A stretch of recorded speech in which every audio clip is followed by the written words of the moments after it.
Hello and welcome to Talking Live. I'm Dr. Robi Ludwig right here in Star Shop Studios in Times Square. Well, today we are talking about a very popular topic. It's exaholics. Do you know what an exaholic is? An exaholic is a person that is missing or addicted to their ex. I'm sure some people out there definitely know what that is like or have consulted somebody who is going through a tough time. And today we have a fabulous psychologist, Dr. Cortney Warren, who is a contributor to exaholics.com. She's going to take us through her book, which is Lies We Tell Ourselves, right? Is that Yes, it? Lies We Tell Ourselves. And we have, I think, a copy of your book. The Psychology of Self-Deception.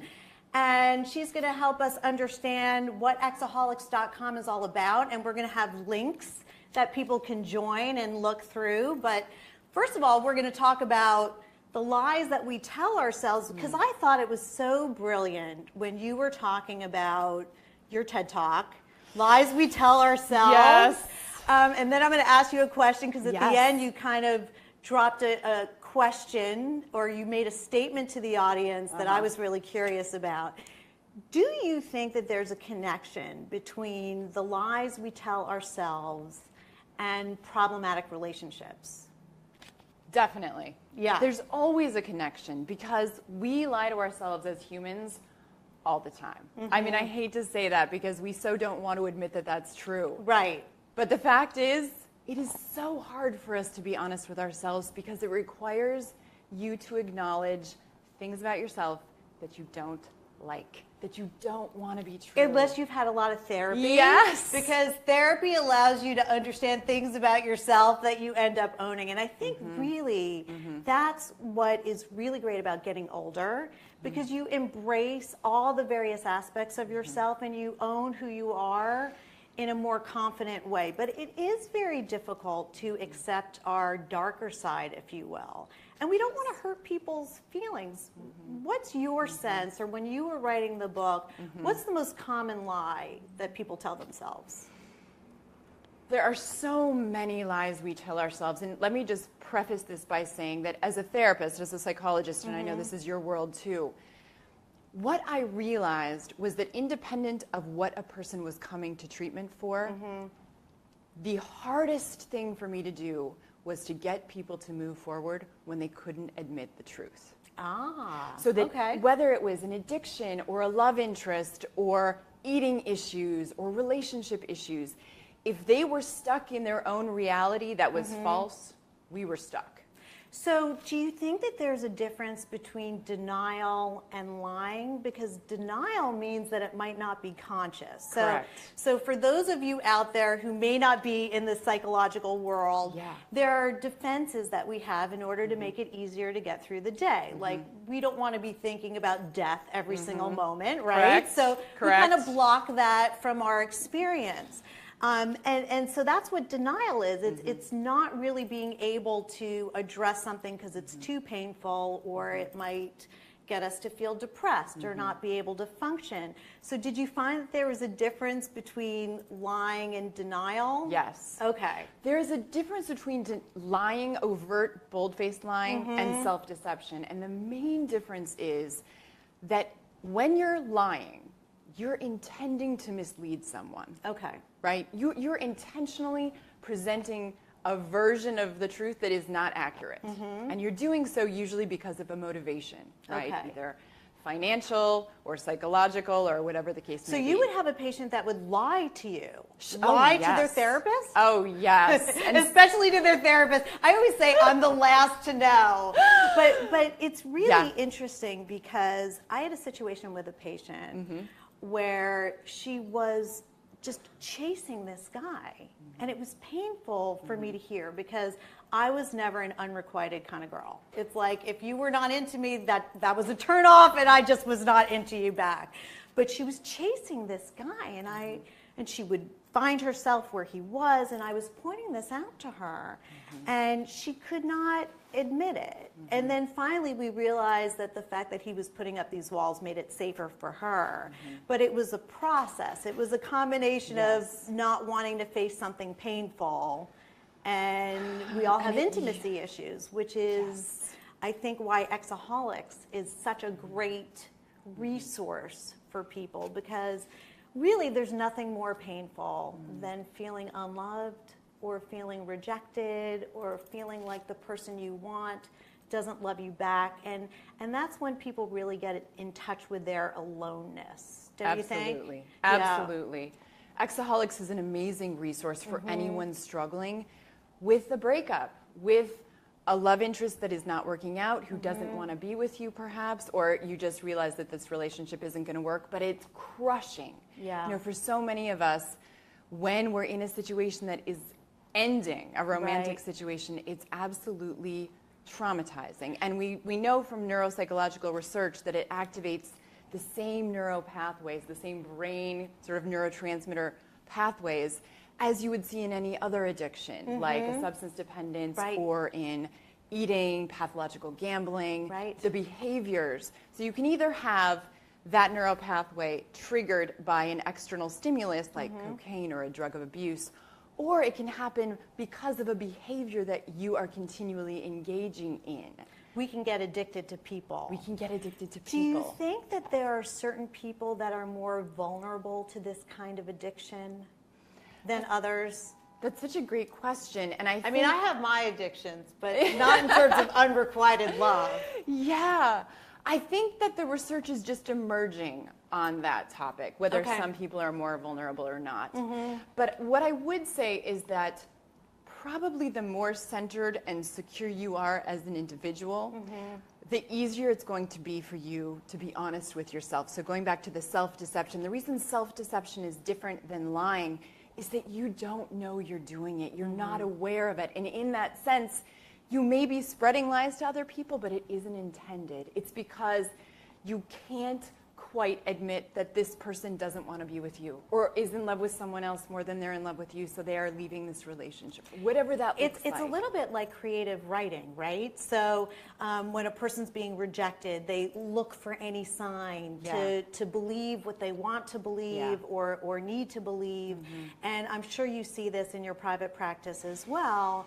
I mean, it really is one of the easiest things to treat, in the sense that I have found when people are ready and get the right help, they can find a healthy relationship.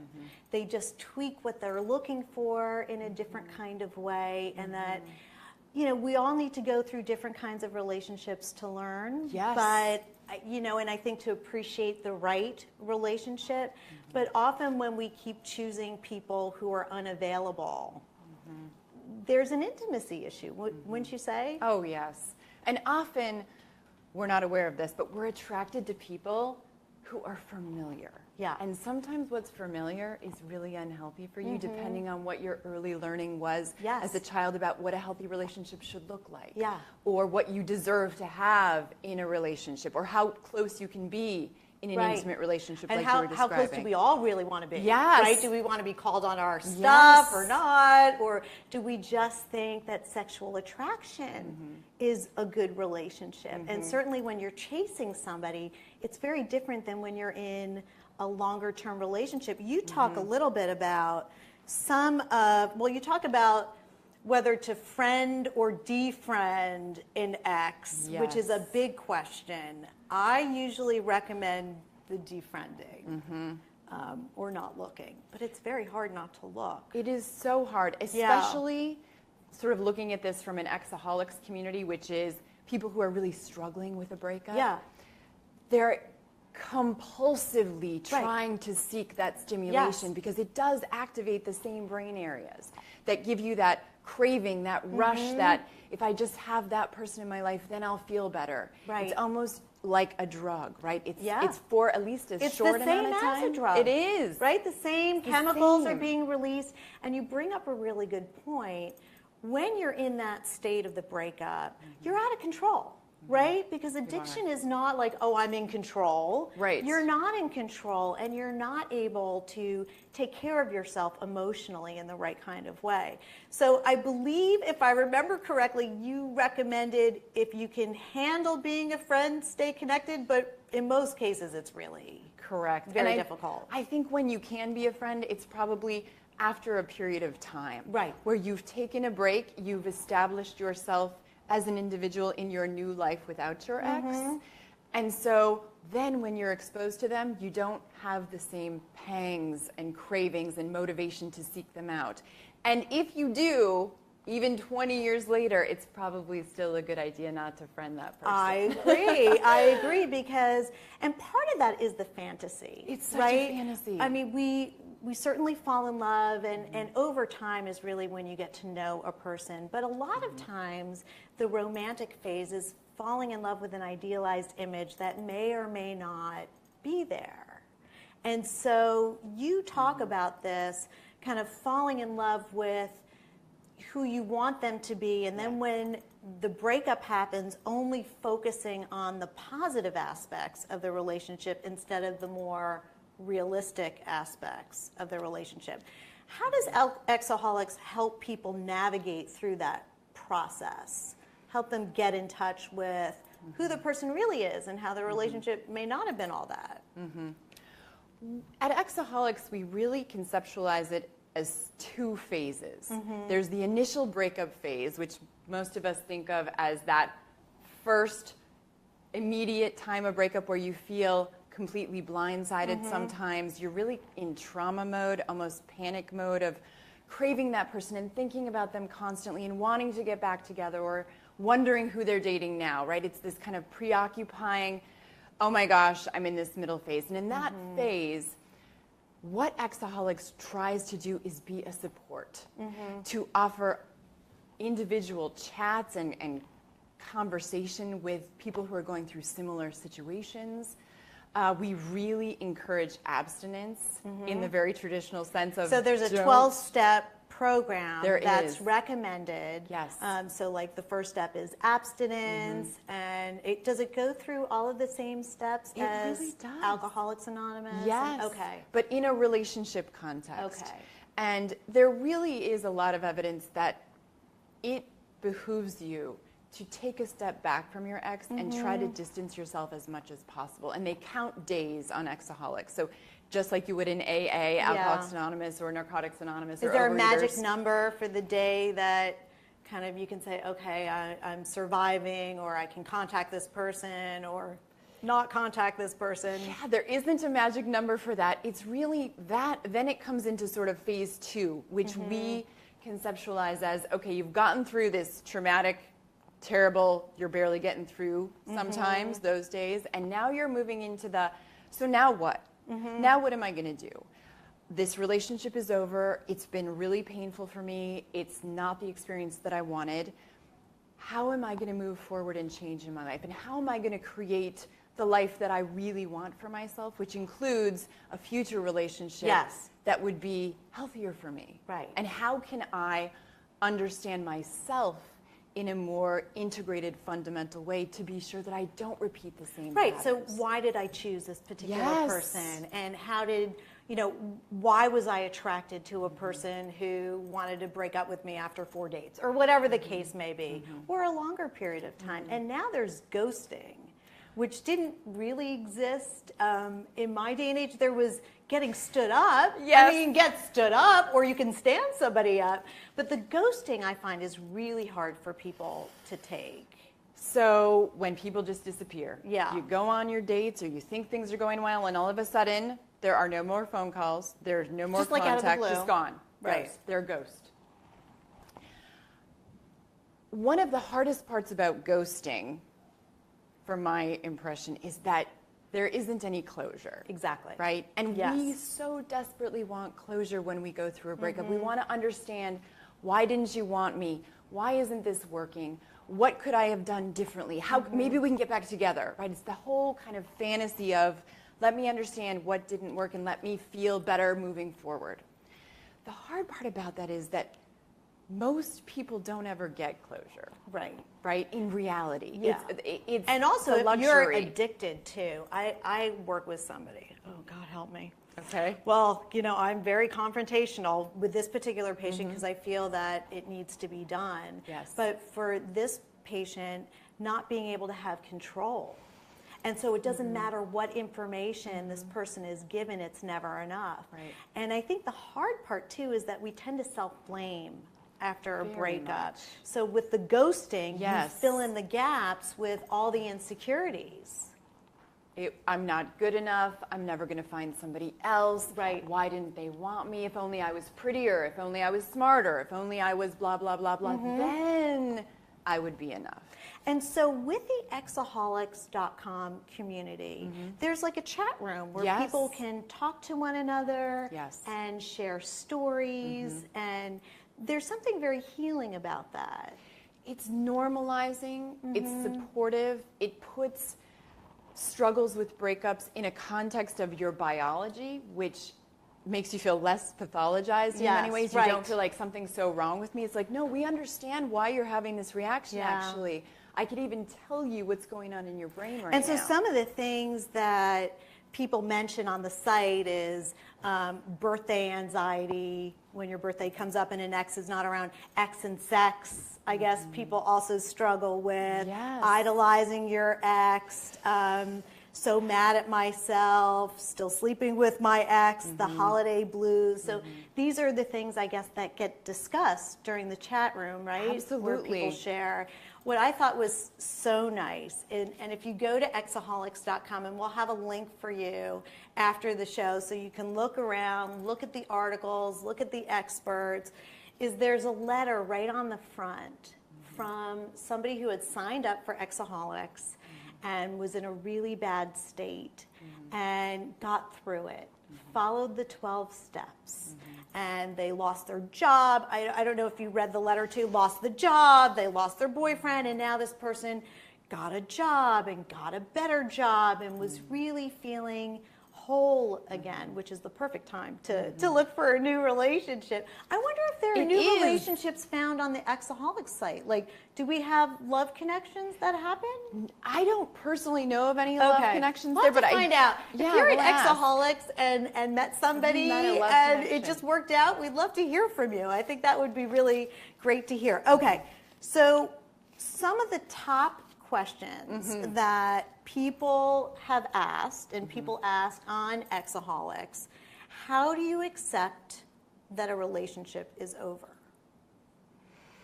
Now that's a tough one depending on what your psychology is. It is, and sometimes it's wishy-washy. We live in a culture right now where, are we together, are we not together, we're broken up, but we still sleeping together, we still see each other, we work together. Like, it can be kind of messy even to really honestly figure out. We don't live in clear-cut boxes. Yeah, it's not quite so cut and dry usually.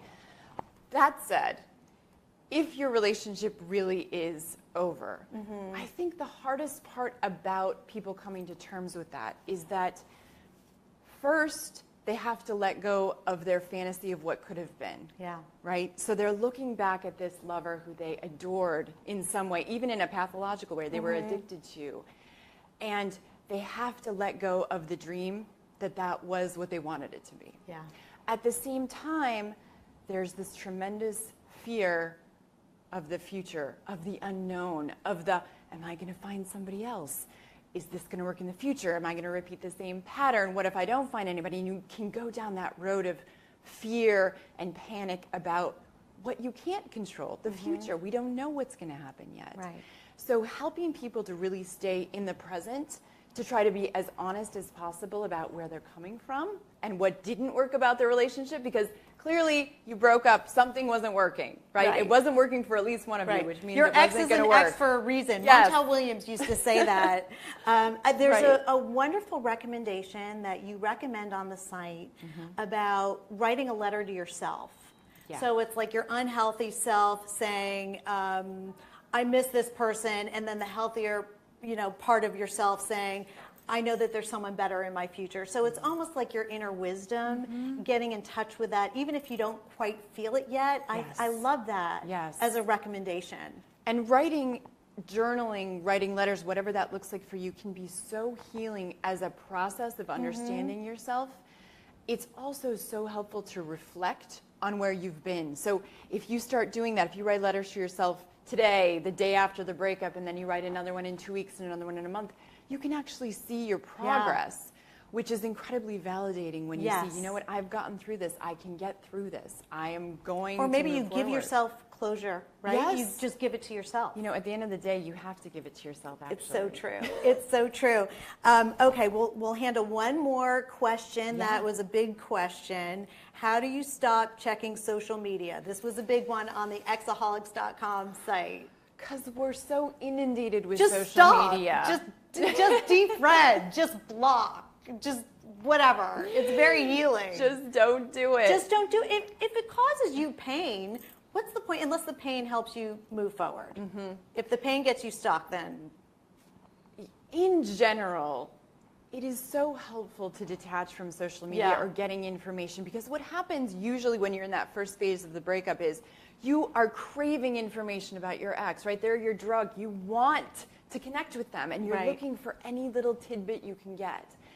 But emotionally, what happens there is you get the little tidbit of information and you trigger your brain Yeah. and you trigger yourself, and for a minute you feel a little bit better because at least you know something.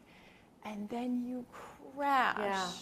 And you're setting yourself up for this sort of up and down roller coaster of emotional sort of tragedy and misery. And it's not going to feel good, and it's not going to serve you well over time. And there really is somebody better out there who can give you the kind of relationship, healthy relationship you want if you work on yourself. Now, I just want to get back to the TED Talk, and I really recommend that you see Dr. Warren's TED Talk on self-deception and lying.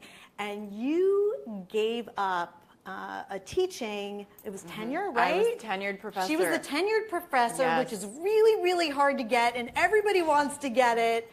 Because you said you had to be honest with yourself Yeah. about something. Yeah. But then I didn't hear more. So I was like, I'm so glad I'm going to meet her in person, and then I'll get to hear more. So what was it you had to be honest about?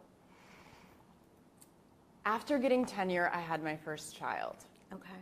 And I went back to work after a sabbatical, and I would leave her at home right after she got up in the morning, and I would come home right before she went to bed. And within 3 weeks, I had to have this serious look in the mirror, Cortney, conversation with myself about what I was going to regret. And that I had worked my whole life to become a professional psychologist, to get tenure, to be an academic, to run a research lab, right? I had done it. And comes along this little person, and when I looked at my choices in my life, the only thing I was going to regret was not spending time with her when she was tiny before she went to school. Well, I think you made the right choice because it goes by so fast, and kids really do change your life for the better. So I think everybody should check on exaholics.com. It's really interesting, and it's really a great recommendation, either if you're going through a breakup or you want to learn more about it so you can assist somebody who is, and then check out Dr. Warren's book. We will have a link for it on my Facebook page. If you want to understand the different ways you may be deceiving yourself so your life is better, I highly recommend it. And thank you so much for coming today. Oh you my flew in gosh. all the way from Las Vegas to be with us in New York. It's such a pleasure. Thank you for having me. And we'll have to do it again. We'll do it again. Would love to. Yeah, we'll Would have love you back. to. And we will see you again next week. Thanks for joining Talking Live. We'll see you soon.